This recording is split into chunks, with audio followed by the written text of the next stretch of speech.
Iraq is a long way from Ohio, but what happens there matters a great deal here.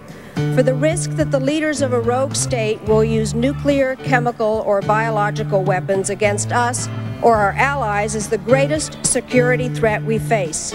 And it is a threat against which we must and will stand firm.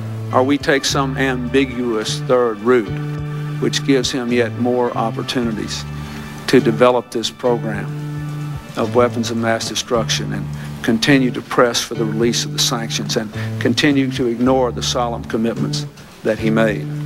There are such a thing as international outlaws. I'm not sure China is one, but I'm quite sure Iran and Iraq are. He will rebuild his arsenal of weapons of mass destruction.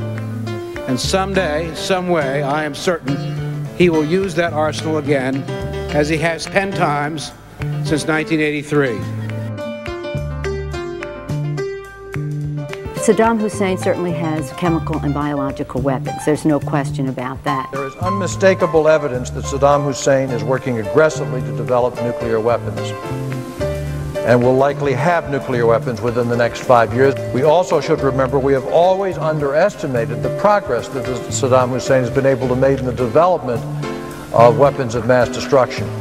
We know he continues to attempt to gain access to additional capability, including nuclear capability. There is a real debate how far off that is, whether it's a matter of years or whether it's a matter of less than that. And so there's much we don't know.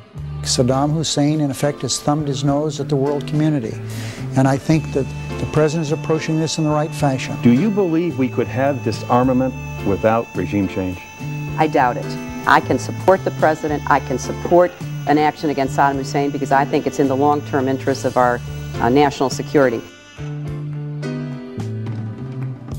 Serving on the Intelligence Committee and seeing day after day, week after week, briefings on Saddam's weapons of mass destruction and his plans on using those weapons, he cannot be allowed to have nuclear weapons. It's just that simple.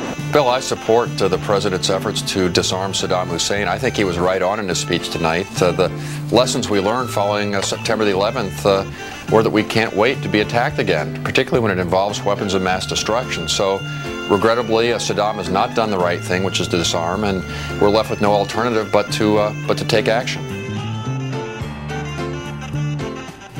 When I made the decision to remove Saddam Hussein from power, Congress approved it with strong bipartisan support. While it's perfectly legitimate to criticize my decision or the conduct of the war, it is deeply irresponsible to rewrite the history of how that war began.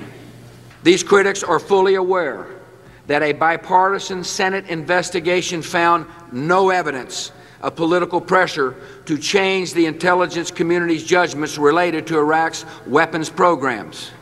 As our troops fight a ruthless enemy determined to destroy our way of life, they deserve to know that their elected leaders who voted to send them to war continue to stand behind them.